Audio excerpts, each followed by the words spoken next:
Welcome to the Archetypal Mosaic. This is Mikhail Tank. Today's guest is an extraordinary elder of society in Berkeley, Malcolm Margolin, the creator and founder of Heyday Publications. Welcome.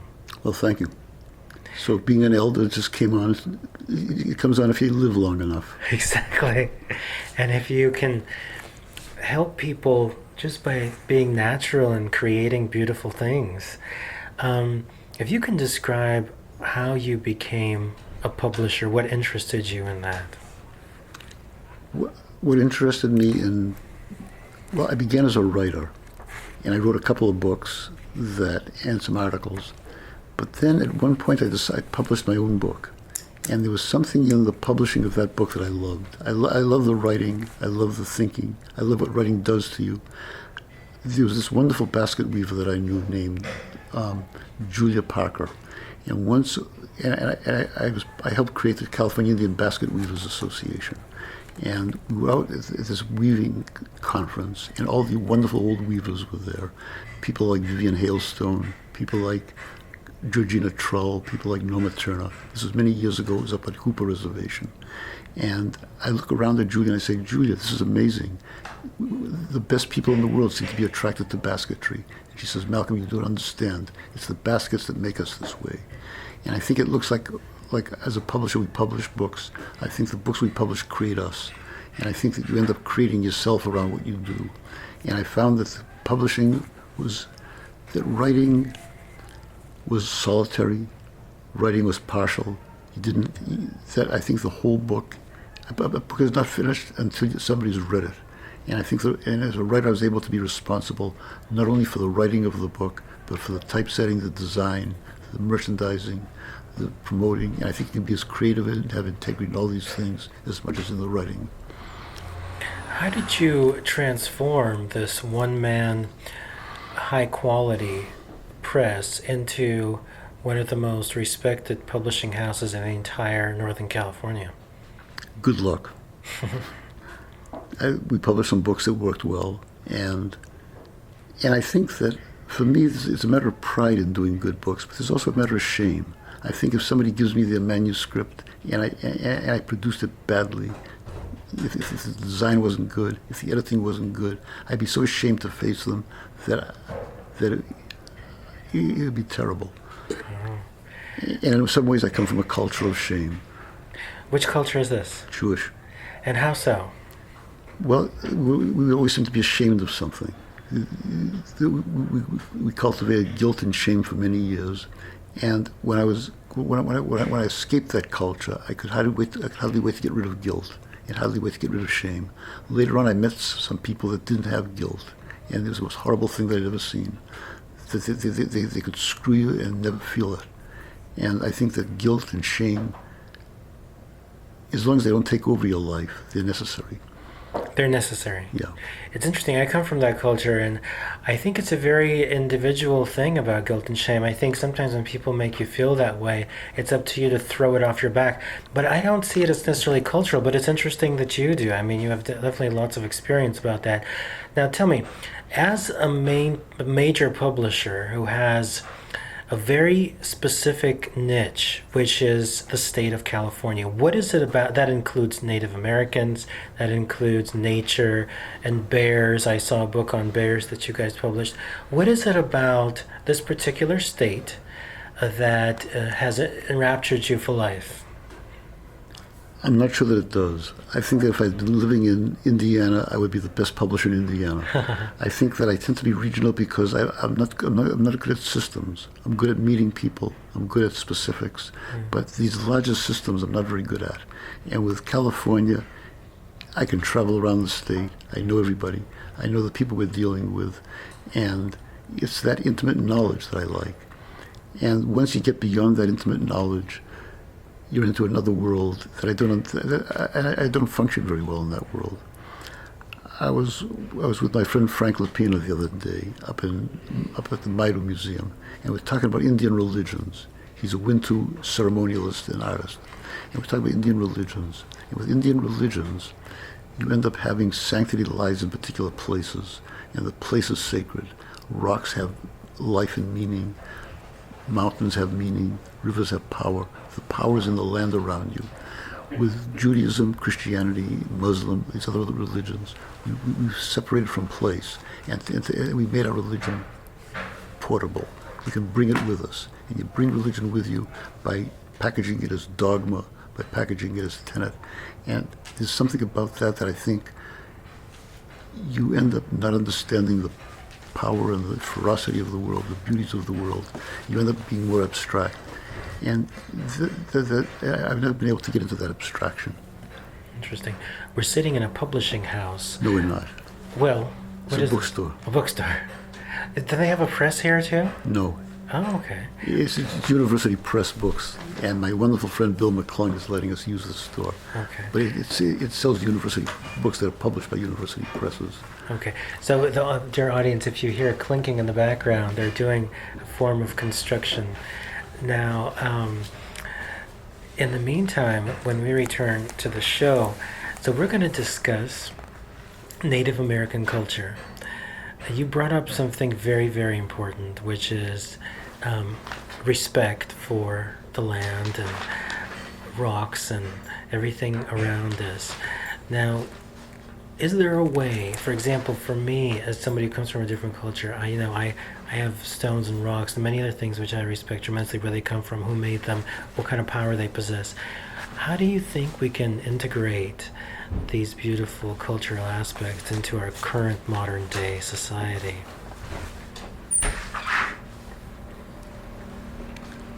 Sir Malcolm, How are you, Paul? pleasure to see you. Just to let you know, you're on the radio show because we're doing an interview. Pardon me. So you're welcome to talk if you'd like. Just say who you are. Hang in, Bill. Bill, you're the founder of this place, right? I am. Nice to meet you. Bill McClung is my name. Nice to meet you, Mikhail Tank. Would you like to say anything special about Malcolm and his work? Malcolm's a decent guy. Done some good work. He wrote an article recently, which I just read, about publishing in the 1970s. Yeah, that's what I just gave you. I just gave it to you. So you already read it. I received it from someone else, Okay. but it was an excellent article, Yeah, thanks. although it didn't mention the University of California Press. No, they're looking for a new publisher. Looking for a new publisher? Yeah.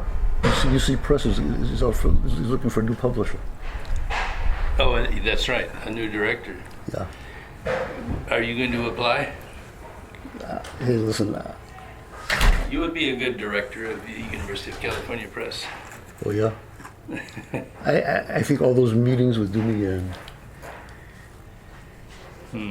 I think the tolerance of people for boredom and for sitting around having these endless discussions is so beyond me. Let me take one quick photo of the two of you for the marketing of the thing. So, look, my belly is expanding. Come down. Come join us. Here we go. Great. So what radio is this? This is going to be on, it's called Archetypal Mosaic is the show, and it's going to be on YouTube, iTunes, and iHeartRadio. So it'll be on the major channels and venues. Previously I had a show on KPFK, which is KPFA's sister station, but now it's more broad. Good. And your interlude is part of the show now. So it's wonderful. Great, great. Thank you for letting us use the space. Well, you're quite welcome. So, we're about to have a meeting, but we can meet out there. Yeah. We'll meet out there. You continue here. Good to see you, Malcolm. Thank you so much. Thank you.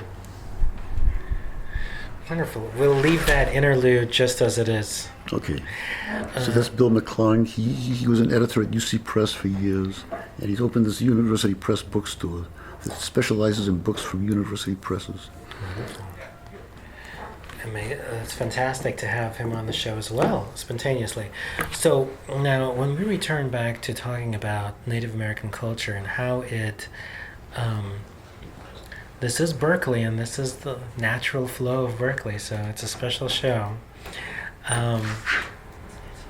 So if we talk about Native American culture and how it incredible respect for life.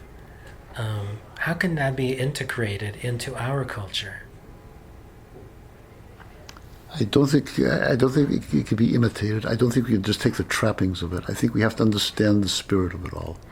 And the spirit of it all, I think, is what I've seen in my 45 years of dealing with California Indians has been a perception that they were clean and pure, that they worshiped Mother Earth, that they walked around thanking Mother Earth all day long. These were not the people I knew. The people I knew were into poisonings. They were into spirits. There were places where you couldn't go. The earth was not necessarily benevolent. The earth was fierce and powerful, and you had to respect it. And it could give you strength. It could take strength away from you. It could destroy you. And there was something about that spirit of the world that they understood it, and they understood it in a raw, poetic, and beautiful way. There's stuff that we can learn from them about governance, about law, about property rights.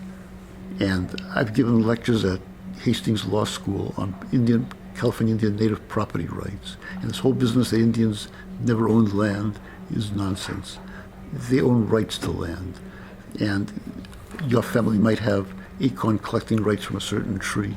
My family might have wood collecting rights. Somebody else's family might have the rights to trap acorn woodpeckers.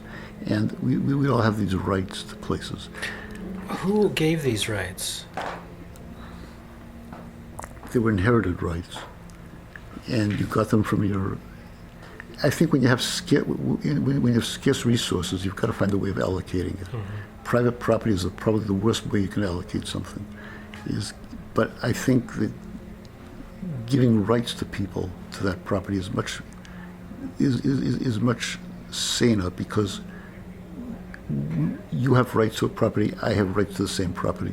I cannot do anything that would impinge on your rights, and we end up having to cooperate with one another so we can all get our rights. Now, it's called usufructuary. Now, let's talk about talismans and what it means to have sacredness and sacred objects. When you go to these rituals and locations, what do you find to be the top 3 sacred items?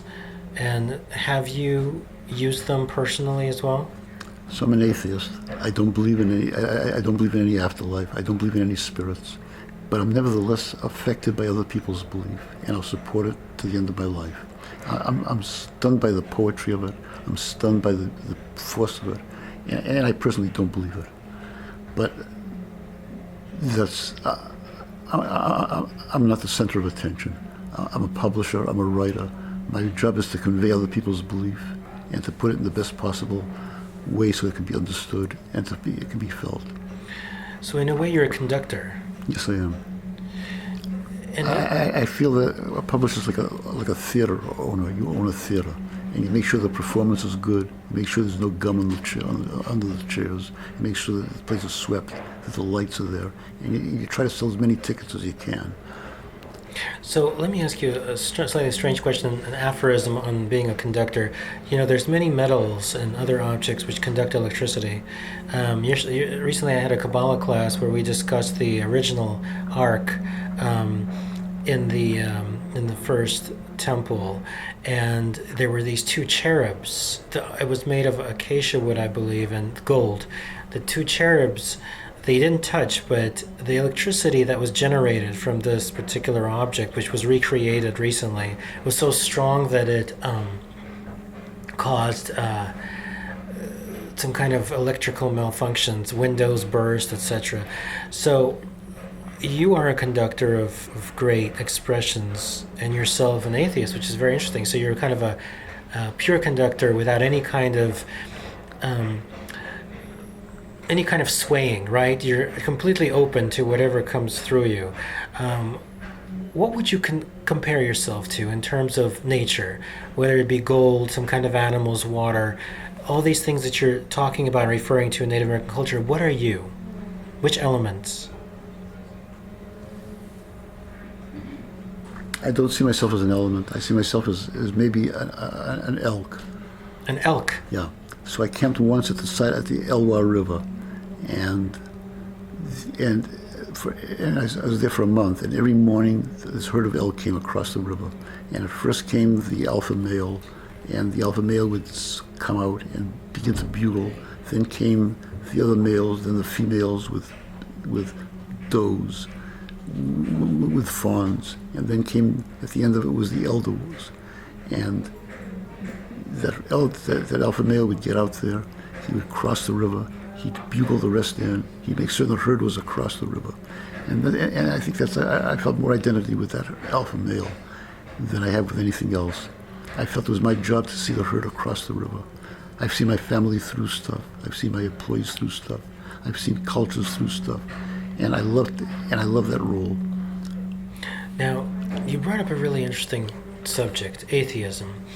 I wanted to get your opinion about the creation of life. For example, I have a book out called The Art Studio of Life, where it's a representational thing where a godlike figure draws all these creatures in an art studio and then breathes life into it. It's on Amazon. What would be your myth of creation? I think it's evolution. I think it's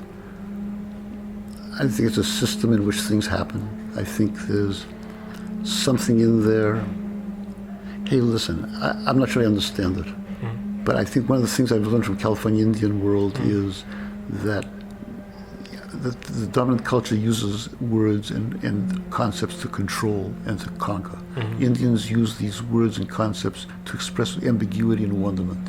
And I think, and I don't feel I understand how the world was created exactly, but I think that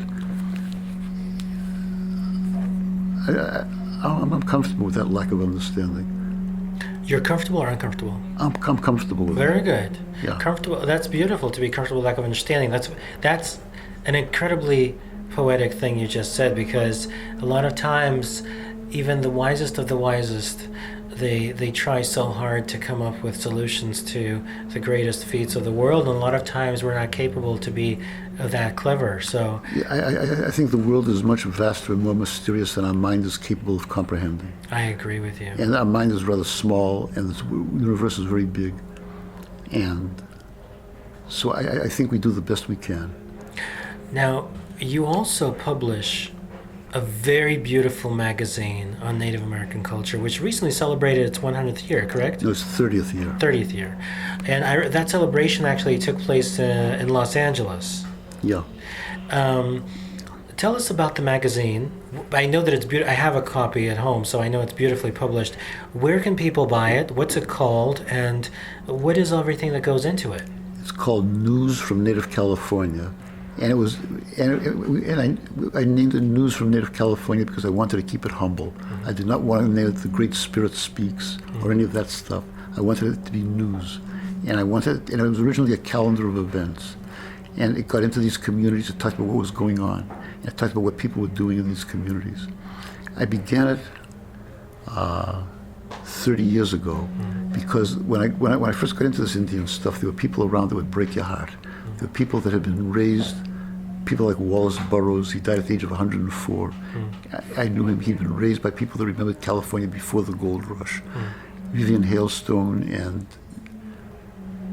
and David Risling had been raised by a great aunt who remembered California before the coming of whites. All these people there were people that grew up speaking the old language, and they spoke nothing but the old languages until they were 5 years old and got sent to school. There were people around that were so noble, they were so kind, they were so humorous, they were so connected to their land. They had a tinge of violence. And I don't really know how people could be so violent and so kind at the same time. This is what I saw. And I realized that the world was never going to see people like this again. So I started this magazine to interview them. And I started this magazine it was a eulogy for a world that I thought was fading. Out of that magazine came a cultural revival. And so I came to deliver a eulogy. I found myself present at a birth. And it's one of the most beautiful things that I've ever done and I've ever seen. I think the magazine it's called News from Native California. If you call Heyday in Berkeley, I'll look them up on the website, Heyday, Heyday Books. you'll find ways of getting it. Now, tell me, for example, stones such as turquoise and coral, which I'm wearing right here, part of the being Capricorn and for protection, how essential are these beautiful elements to you and to what you've seen in Native American culture? They don't mean very much to me, and I don't think they've ever meant very much to California Indians. The turquoise and these other precious stones meant something to the Hopi, to the Zuni, to people out there in the desert. California was a different world. Why is that?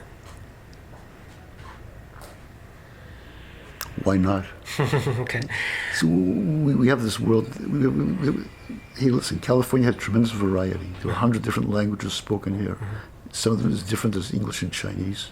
It had a tribal diversity that was exquisite.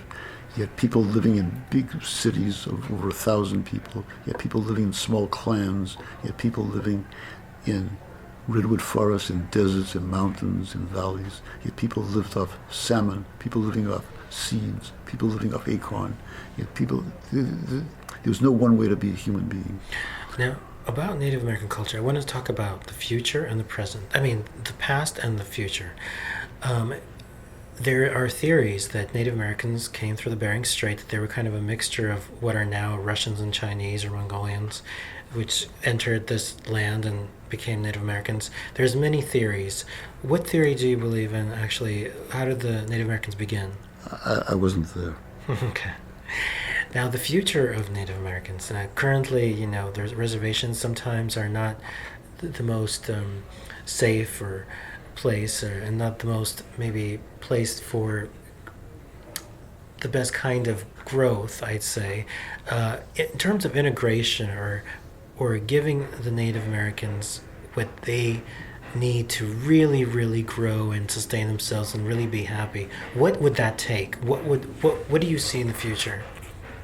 Well, it depends which Native Americans we're talking about. There's California. Well, yeah, but there are several 100,000 California Indians around. Perhaps they're all different people. Okay. So there are people that are Catholics. There are people that are old believers. There are people that want to have professional lives. There are people that want to have traditional lives. I don't think there's any one way to go. And as a Jewish guy from Boston, it's not up to me to determine this. What I believe is missing in the United States are figures, Native American figures, who are considered people to look up to, like in culture, in our current day culture. There aren't that many of them that are well known. I think that if some Native Americans became, respected authors and singers, etc., to the entire country, I think it would work for everybody's favor. Yeah, I agree with that. And I think Indians have suffered tremendous oppression. They've been conquered. They've been brutalized. There's been a genocide. But one of the worst things that's ever happened to them is they've been rendered invisible. And if you're oppressed, if you're suffering racist taunts, at least people are acknowledging that you exist. When you render somebody invisible, that's the end of them. Are you saying that by putting them on reservations, they're rendered invisible? No, I think yes, that's part of it. But it's also, I think that the main thing that we need to do is make Indians visible. And they're not going to, and there's not a single kind of Indian. There's all kinds of different Indians. There's all kinds of different ways that people have. They're as individual as we are. I completely agree with you on this. I've felt for years and years and decades that I really want desperately to see Native Americans in the media doing amazing things, inspiring people and being, the leaders for all these communities. And there's no representation in the major media at this time, and we need it. Yeah. We completely agree on this. Now, being of Jewish descent, with our history and culture of being a kind of outcasts throughout history, and maybe a lot of jealousy due to intelligence and things like that, do you believe that there's a big parallel between how Jews and Native Americans have been treated in history? Yeah, I do. And what I feel that some of my affinity toward California Indians is that I feel that when I grew up, I was as distant from the dominant culture as they were. And I think that it's a sense of being an outsider that I relate to. We're outsiders in different ways. But I think we have the same kind of xenophobia, the same kind of self-regard, the same sense of being a chosen people. I think Indians feel that every culture has a myth about how Worldmaker came and created and led them around to the most beautiful place in existence because they were chosen. And there's something in all those delusions, there's something in all that self-regard, there's something about that sense of alienation from other people. There's something about that sense of clannishness, that there's the us and the them, and I feel a lot of similarities. Is that both positive and negative? Yes, clearly. Yes, I feel that.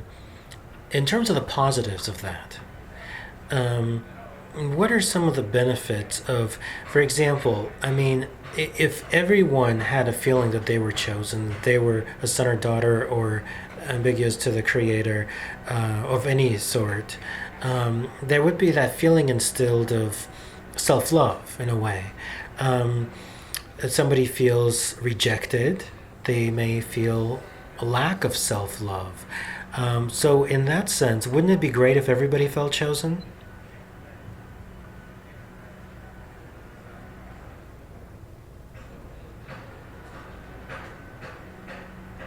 What an interesting thought.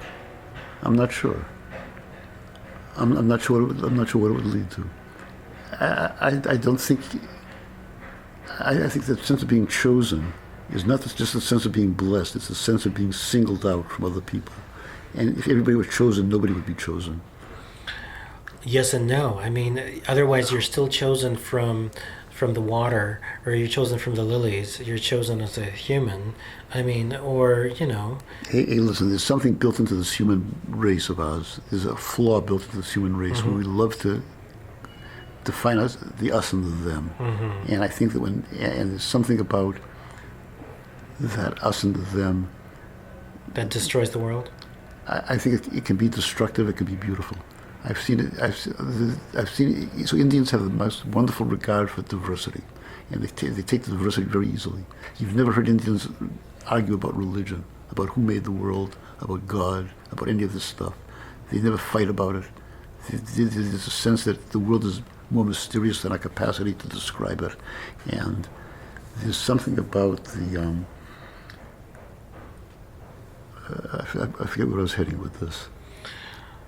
Let's see. We were talking about...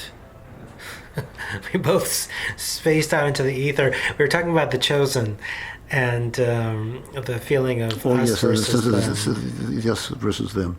So, but there was a delight in variety. And one of my fondest Jewish prayers, there were all these brachas when I was growing up, and there was the blessing over the wine, the blessing over the bread, there's a blessing when you wake up in the morning, you see your first child. There were all these blessings, and the blessing that I loved the best was when you saw somebody who's terrifying, a cripple, a hunchback, somebody scarred or deformed. The blessing was, "Blessed art thou, Lord our God, who delights in variety." Beautiful. Yeah. Tell me. And I think with Indians there was a delight in variety. There was this wonderful old guy named Bun Lucas. He was a speaker of Kashaya Pomo, and I got him a job over at Cal to teach at the field studies course, where linguists would end up interviewing somebody. And by interviewing them, they would get some sense of the language, its grammar, its form. They get stories, they get a vocabulary, they get a sound system. So Bun would come down. The only place he knew how to get to was my house in Berkeley. So he'd come down from the reservation. He'd come to my house in Berkeley. He'd be sitting out in front of my house in a car for 4 hours at a time, reading the National Enquirer. So his head was full of space, aliens, of crop circles, and all that other stuff. But I'd bring him down to the class, and he'd discuss the vocabulary. And there was a word that he had, I think it was aha, and it had a guttural in it. And there were 6 gutturals in the Kashaya language, and they're all different. So the students couldn't get it. And they finally got them to say it. When they said, he says, that's not how my Uncle Herman used to say it. My Uncle Herman came from Rockpile, which was a village about 3 miles away. This is how my Uncle Herman said it. They finally got that. That's not how my Aunt Martha said it. And you end up having all these people you ended up having this tribe of about 500 people with 500 different languages. And they delighted in that variety.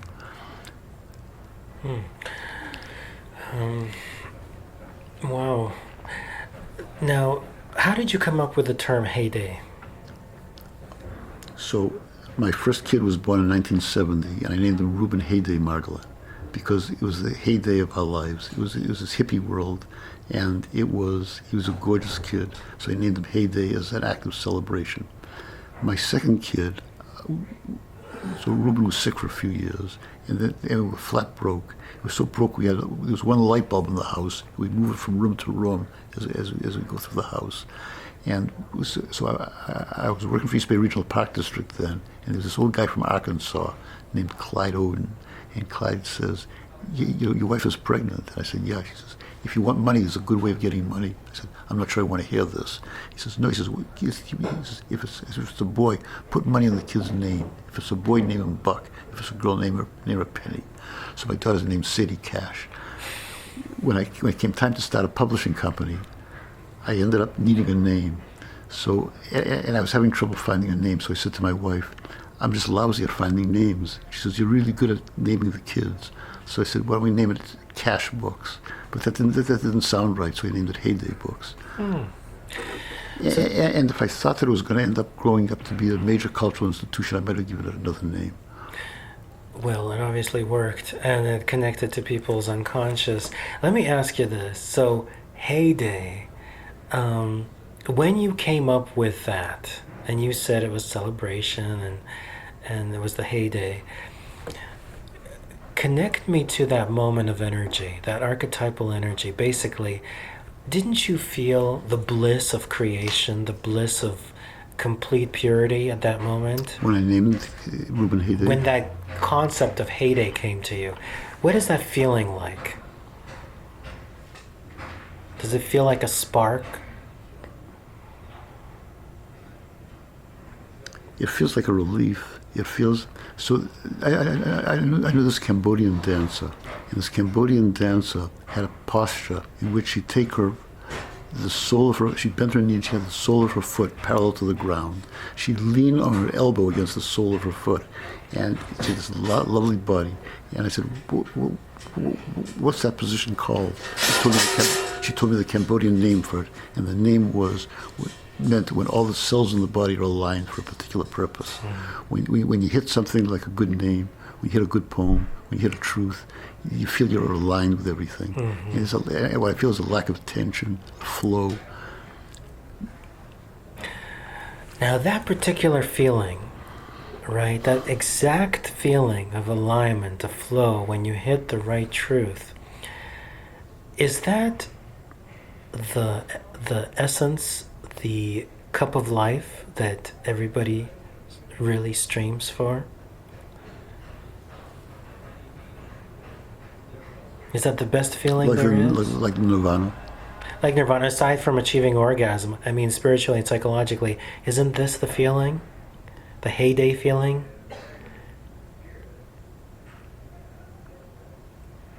It's a feeling we should all strive for.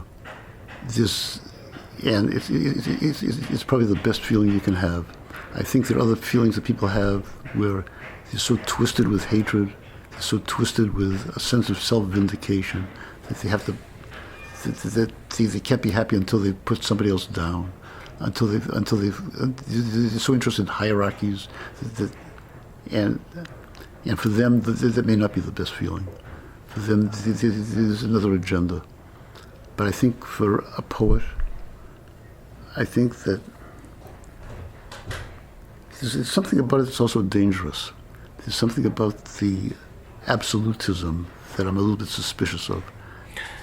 How is it absolute? You mean like the feeling is just the feeling of perfection and that's it, or? I think it can have a fascist tinge to it. I think there's something about it. I think we have to be aware. Aware, yeah. And I think that just to be ecstatic is not enough. Mm-hmm. Just like Dionysus, Yeah. bringing people to. Now, interesting. So you felt this moment of brilliance, of sunshine, of perfection, of birth. You felt it. This is the first child you had, correct? Yeah. And then that exact energy, and we know that, of course, all children are loved and gorgeous and spectacular in a family. But at the same point in the Jewish religion, the eldest child does contain some kind of very powerful DNA and archetypal energy, which is different than the rest of the kids.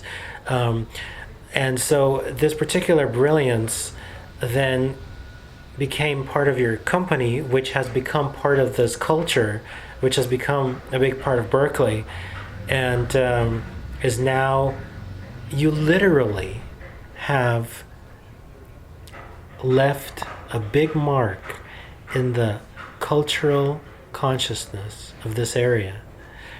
Basically, if the creator, or if creating is this river or whatever body of water or sand that it could be that's ever moving, and people try to deposit things in and try to take things out, you have literally deposited a tremendous amount into our culture. So for that, I, on behalf of many people, thank you. Well, it hasn't been too painful. I think the stuff is out there in the world. I think what my gift has been is not to create, but to see and to accept.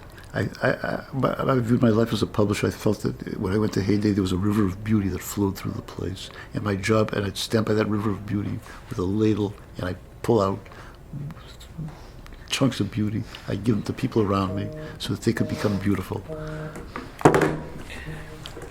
And I think that I've always had this feeling of living in a world of abundance, that this world is so filled with gorgeous people, gorgeous things.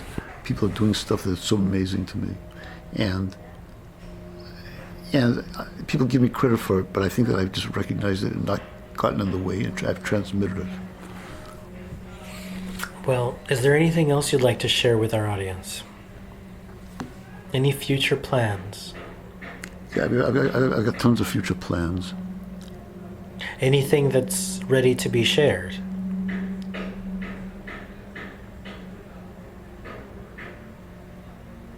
Hey, listen, get in touch with Mikhail, and he'll be in touch with me.